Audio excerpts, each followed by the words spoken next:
네, 안녕하십니까. 이번 보행 조작 세미나의 Design of 9 Degrees of Freedom, Humanoid Arms Inspired by the Humans in a Shoulder for Increasing Versatility and Workspace라는 주제를 갖고 발표하게 된 이재순 박사과정입니다. 발표에 앞서서 아까도 말씀드렸지만 개인적인 사정으로 인해 중으로 발표에는 좀 양해 부탁드리겠습니다. 네, 제 발표 순서는 다음의 순서로 하려고 합니다. 처음에는 기존의 연구를 간단하게 보여드리고 이 연구를 하게 된 동기에 대해 말씀을 드리겠습니다. 다음으로는 로크암 9을 설계하는 데 있어서 먼저 사람의 상체에 대해서 해부학적으로 어떻게 구성되는지 분석을 하고 그 후에 로크암 9을 설계할 때 사용한 관절에 대해 결정을 하였고 구동배 용량을 선정을 통해서 설계를 하였습니다. 다음으로는 각 자유도와의 기구학적인 분석을 통해 저희가 개발한 부자유도의 팔의 장점을 보여주고 그리고 실험적 검증을 통하여서 여자유도의 제어를 어떻게 했는지 간략하게 언급을 하고 시뮬레이션상의 모션 실험을 통해서 부자유도의 장점을 보여줍니다. 그리고 실제로 개발한 로봇의 실험을 통하여서 제대로 구동을 하는지까지 검증을 하였습니다. 부 결론을 통해서 마무리하도록 하겠습니다.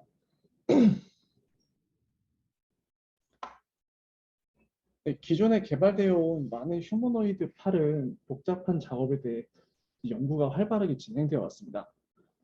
특히 두 개의 팔을 동시에 작업하는 멀티태스킹이라고 하는 연구가 진행이 되었는데 이러한 작업을 하기 위해서는 로봇팔의 넓은 작업 공간과 많은 다양성을 갖게 된다면 복잡한 태스크를 할 수 있을 것입니다. 이에 비해서 사람의 경우는 매우 복잡한 작업에 대해서도 정말 직관적이며 간단하게 수행을 할 수 있습니다. 그 이유는 사람은 매우 복잡한 구조 및 관절들을 가지고 있기 때문입니다. 사람이 갖고 있는 대표적인 복잡한 구조는 견갑상완 리듬이라고 불리는 녀석이 있습니다. 만약에 견갑상완 리듬이 사용하지 않는다면 아래 영상과 같이 수행하는데 매우 어색하고 이상한 움직임을 보이게 됩니다. 아래 영상을 보시면 왼쪽에서는 이 견갑상완 리듬을 억제한 모션이 있고요. 오른쪽에서는 견갑상완 리듬을 활용한 모션인데 이 자연스러움에서도 매우 큰 차이를 보이게 되고 워크스페이스도 매우 떨어지고 버스탈리티도 매우 떨어지는 모습을 볼 수 있습니다. 따라서 견갑상완 리듬이 가능한 구조를 만들면 로봇팔의 워크스페이스와 버스탈리티가 개선될 것으로 저희는 판단을 하였습니다. 그래서 기존에 개발되었던 팔 자유도 구조에 관절을 하나 더 추가하여 견갑상완 리듬이 가능한 로봇팔을 개발을 하였습니다. 앞서 설명하였던 것처럼 사람의 상체 구조에 대해 해부학적으로 간략하게 말씀을 드리겠습니다. 먼저 어깨 안쪽 관절에 대해 말씀드리겠습니다. 어깨 안쪽 관절에는 스토너클라비큘라 조인트라고 하는 흉쇄 관절이 있습니다. 오른쪽 위에 그림을 보시면 보실 수 있습니다. 이 관절은 그림에서 나와 있는 것 같이 3자유도를 갖고 있습니다. 3자유도는 여기, 그 다음에 여기, 그리고 쇄골뼈를 가로지르는 축이 하나 있습니다. 다음으로는 아크로미오 클라비큘러 조인트라고 하는 견봉 쇄골 관절이 있습니다. 이 관절은 매우 복잡한 관절인데요. 이 관절은 사람이 팔을 움직일 때 정교하게 움직임을 가질 수 있도록 어시스트하는 관절이라고 보시면 될 것 같습니다. 이 관절이 움직일 때는 이 오른쪽 아래 그림을 보시는 것 같이 이 날개뼈, 갈비뼈를 감싸고 회전을 하고 들어 올리는 것을 하기 때문에 매우 복잡한 관절이고 또 이 관절은 이제 3자유도를 갖고 있다고 합니다. 다음으로는 저희가 어깨 관절로 흔히 알고 있는 글레노 휴메랄 조인트인 상완 관절이 있습니다. 이 관절은 이제 많이들 아시겠지만 볼소켓 형식으로 되어 있고 3자유도를 갖고 있습니다. 다음은 팔꿈치 관절인데요. 이 관절도 실제로는 사람의 해부학적인 관점에서는 매우 복잡한 관계를 갖고 있지만 저희 휴머노이드를 만드는 쪽에서는 이제 간략하게 이 두 개의 관절인 힌지 타입과 피벗 타입의 이 자유도를 이 자유도로 해서 사용을 하고 있습니다. 그래서 이 자유도로 간략하게 나타낼 수 있습니다. 앞서 인트로에서 말씀드렸던 것처럼 스카퓰러 휴메랄 리듬에 대해서 좀 간략하게 말씀드리겠습니다. 이 관절은 사람의 팔이 움직일 때 매우 중요한 역할을 하게 됩니다. 이 움직임은 이 그림에 보시는 것처럼 스카퓰로 thoracic 조인트라고 불리는 견갑 흉곽 관절과 그 다음에 앞서 보여드렸던 어깨 관절이 함께 움직이는 관계를 말합니다. 여기서 나타나 있는 견갑 흉곽 관절은 해부학적으로 실제적으로 존재하는 관절은 아닙니다. 그림에서와 같이 파란색에서 나타나 있는 스토노클라비큘라 조인트와 빨간색 원으로 표시되어 있는 아크로미오 클라비큘라 조인트의 한 축이 견갑 흉곽 관절을 만들어내게 됩니다. 이것을 비율로 굳이 따지자면 비율이 아니라 이제 각도로 따지자면 사람의 팔을 완전히 이제 180도로 회전을 시켰을 때 견갑 흉곽 관절이 60도 정도 움직이게 되고 어깨 관절이 120도로 움직이게 됩니다. 그리고 견갑 흉곽 관절은 또 쪼개서 보면은 스토너 클라비큘러 조인트에서 25도가 움직이고 아크로미오 클라비큘러 조인트가 35도가 움직이게 됩니다. 그래서 이것들이 다 같이 이루어졌을 때 사람의 구조에서는 견갑상하 리듬이 된다고 보시면 될 것 같습니다. 그리고 손목 관절은 마지막으로 손목 관절인데 손목 관절은 매우 심플하게 이 자유도로만 이루어져 있다고 볼 수 있을 것 같습니다. 해부학적으로 분석한 사람의 관절을 요약하면 아래의 표와 같이 정리할 수 있습니다. 사람의 한쪽 상체 관절은 총 13자유도로 구성되어 있는 것을 볼 수 있습니다.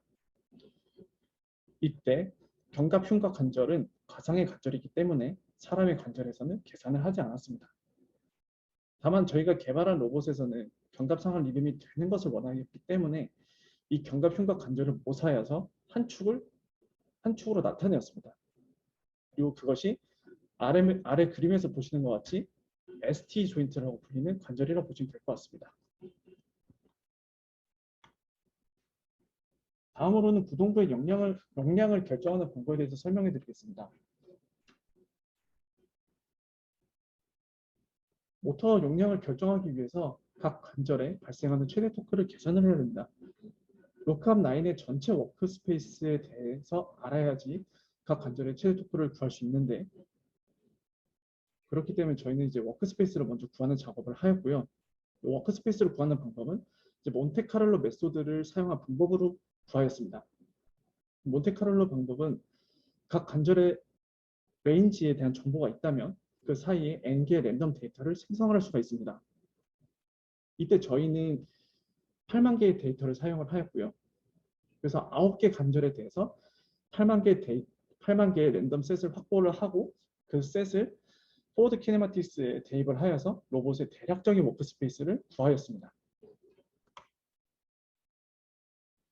그래서 앞서 구한 관절의 셋을 페이로드가 고려된 로봇의 운동방정식에 대입을 하여서 정적 하중에 대한 로봇의 관절이 발생하는 최대 토크를 구할 수 있었습니다. 이때 G햇은 G와 같다고 가정을 하였고요. 그 결과를 시각적으로 나타내면 다음과 같이 9개의 관절에 대해서 그래프를 얻을 수가 있습니다. 먼저 조인트 1번인 ST 관절에 대해서 설명을 드리면 이 관절에서 발생한 최대 토크는 약 123Nm 정도입니다. 저희가 개발한 이 팔은 양팔이 동시에 작업을 하는 것으로 목표를 삼고 설계를 하였기 때문에 양팔이 서로 닿을 수 있는 최대 범위를 제한을 하였습니다. 그래서 아래 그림을 보시면 이 왼쪽 팔이 반대쪽 팔에 중앙을 기준으로 Y축에 대해서 마이너스 0.6m 정도의 위치를 하였기 때문에 Y축에 대해서는 마이너스 6에서 플러스 6 정도로 저희가 범위를 제한을 시켰습니다. 그렇게 됐을 때 빨간색 박스로 쳐져 있는 하이 토크 에어리어는 무시할 수 있고 로우 토크 에어리어만 고려해도 되는 상황이 됩니다. 그리고 이 파란색 박스인 로우 토크 에어리어에서는 최대 토크가 약 80Nm 정도가 발생하게 됩니다. 두 번째 관절에 대해서는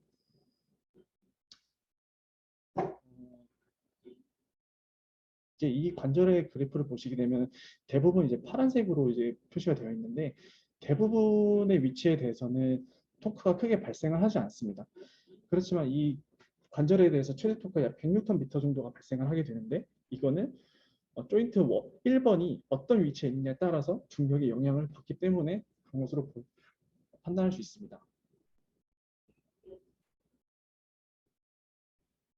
3번 관절에 대해서는 약 최대 90Nm가 발생을 하였고 이 관절은 로고파를 뻗으면 뻗을수록 큰 토크가 발생을 하고요. 이 구조를 봐서도 그렇게 된다는 것을 추측을 할 수 있습니다. 그리고 4번 관절 같은 경우는 글레노 휴메럴 관절, 즉 어깨 관절에서 앱덕션과 애덕션인 외전과 내전을 발생시키는 관절로 보시면 됩니다. 이 관절은 이제 팔을 들어 올리는 행위를 할 때 중력에 가장 큰 영향을 받게 되고 그리고 이 관절의 최대 토크는 약 90Nm 정도가 발생을 하게 됩니다. 다섯 번째 관절하고 여섯 번째 관절은 앞선 관절들에 비해서 모멘텀이 많이 짧아졌기 때문에 중력의 영향을 상대적으로 덜 받는 것을 볼 수가 있고요. 그래서 각각이 약 47Nm, 그리고 44Nm의 최대 초과가 발생한 것을 볼 수 있었습니다. 마지막으로 일곱 번째 관절하고 아홉 번째 관절에서 발생하는 토크는 매우 떨어지게 됩니다. 이 관절이 이제 중력의 영향이 좀 덜하는 위치에 있기도 하고 모멘텀이 짧아져 있는 상황으로 보시면 될 것 같습니다. 그래서 각 관절에서 발생하는 최대 토크는 약 6Nm 정도 발생하게 됩니다. 그래서 저희는 이렇게 결과를 얻은 것을 바탕으로 표와 같이 정리를 하였고 이 표를 기반으로 해서 이제 최대 토크를 갖는 구동부들의 스펙들을 정하고 부품들을 선정을 하여서 최종적인 로크암 라인에 설계된 모습을 설계를 하였습니다.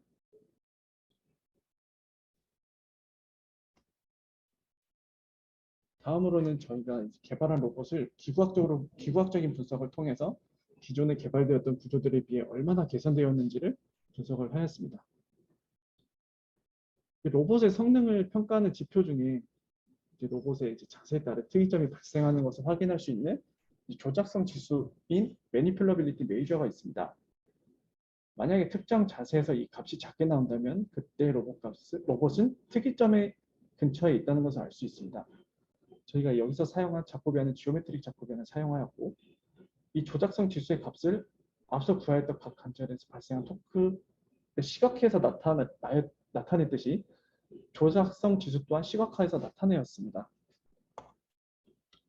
그렇게 되었을 때 실자유도에서 부자유도에 대한 그 워크스페이스에 대한 매니플러빌리티 메이저의 그래프를 볼 수 있습니다.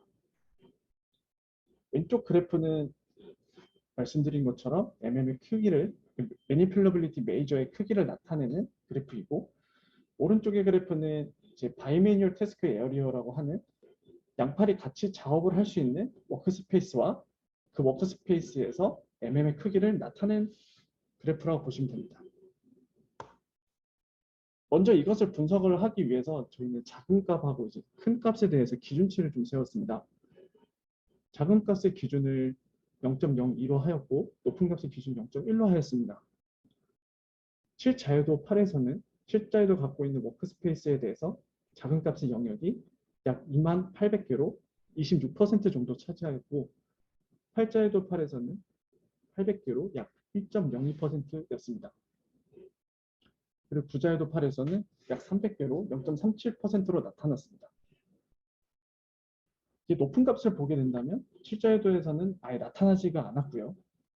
활자유도에서는 약 34,000개로 42% 정도가 나왔습니다.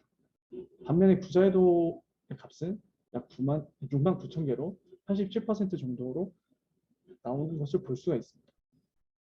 이것은 부자유도의 구조가 대부분의 자세에 대해서 특이점에 대한 부담성이 적다는 것으로 볼 수 있습니다. 다음으로는 양팔의 작업 공간에 대해 분석으로 이제 바이매뉴얼 태스크 에어리에 대해서 말씀드리겠습니다. 7자유도 팔은 그 7자유도가 갖고 있는 전체 워크 스페이스에 비해 약 9%밖에 되질 않습니다. 그리고 8자유도의 팔은 약 20% 정도를 차지하였고 9자유도는 27.58%를 차지하는 것으로 나왔습니다. 이때 8자유도하고 9자유도 사이에서는 약 7% 정도가 차이가 나지만 이제 매니플러빌리티 메이저 값을 전체적으로 보시게 되면 9자유도에서는 전반적으로 빨간색 값으로 차지하고 있는 것을 볼 수가 있습니다. 이것은 다양한 자세를 이 9자유도에서는 양팔의 작업이 이 영역 내에서는 매우 다양한 자세를 취할 수 있다는 것을 볼 수 있을 것입니다.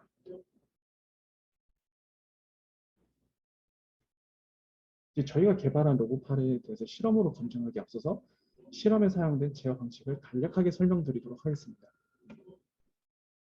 되게 이제 많이 알려져 있는 제어 방식 중에 하나인데 여자유도 로봇팔을 제어하는 대표적인 방식 중에 클로즈드 루프 인버스 키네마틱스라는 방식이 있습니다. 이 방식의 특징은 디자이어드 세타 닷을 접근할 때 생기는 드리프트 현상을 막을 수 있어서 테스트를 위해서 사용을 하였고요. 널 스페이스 옵티마이제이션을 하기 위해서는 포인트 리밋을 넘지 않도록 하는 방법을 적용을 하였습니다. 다음은 실험을 통해서 앞서 언급한 것들에 대해서 검증을 하려고 합니다. 저희는 다양한 모션들 중에서 가로 세로 높이 0.15m의 0.15 세제곱미터를 갖고 있는 입방 형태의 모서리를 따라 움직이는 궤적에 대해서 모션을 수행을 하였습니다.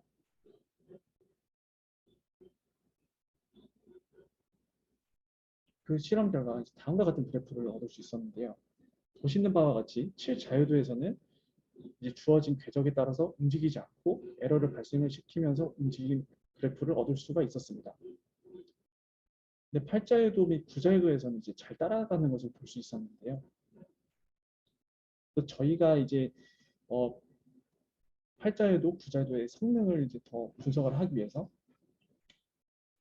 듀얼한 매니플러빌리티 메이저라는 것을 사용을 하였습니다.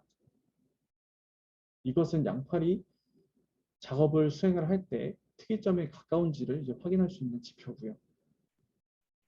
이 식을 기반으로 하여서 앞선 모션에 대한 결과를 얻었고 그것은 이제 아래 그래프와 같이 나왔습니다.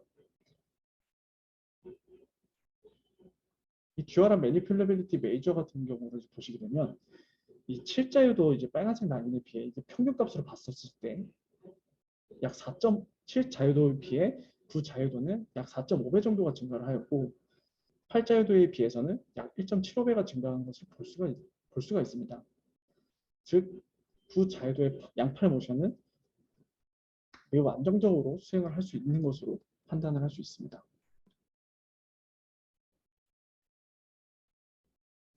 마지막으로 이제 실제 개발한 로크암 9에 대해서도 동일한 궤적을 통하여 제대로 움직이는지를 검증을 하였습니다.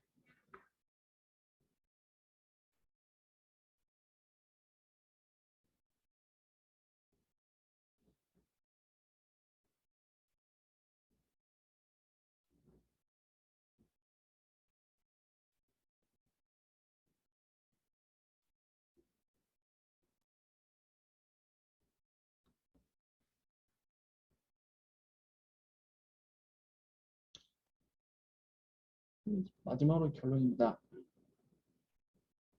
저희는 부자유도를 갖는 로크암 9을 개발을 하였습니다. 사람의 상체 관절은 매우 복잡한 구조를 갖고 있기 때문에 좋은 워크스페이스와 좋은 버스탈리티가 잘 확보되어 있습니다. 저희는 이제 사람의 복잡한 구조 중에 스카퓰로 휴메랄 리듬, 즉 견갑 상압 리듬이 되게 하는 구조를 모방하면 로봇의 워크스페이스와 버스탈리티가 개선될 것으로 판단을 하였습니다. 따라서 기존에 개발되었던 8자유도 팔에 ST 관절 하나를 추가를 하여서 견갑상을 리듬이 되게 하는 부자유도의 구조를 선정을 하였고, 부동부의 용량을 선정하기 위해서 정적 하중을 고려한 부동부의 스펙을 정해서 그 기반으로 설계를 하였습니다. 로크암 라인의 장점을 분석을 하기 위해 7자유도와 8자유도에 대해 기구학적인 비교를 통하여서 이제 구자유도가 이제 괜찮다는 것을 배웠고, 이 실험을 통하여서 저희가 개발한 로크암 라인이 더 넓은 워크스페이스와 더 좋은 버스트리티를 갖고 있다는 것을 확인을 하였습니다. 지금까지 저희 발표를 들어주셔서 감사합니다. 혹시 궁금한 부분이 있으시다면 질문을 부탁드리도록 하겠습니다. 감사합니다.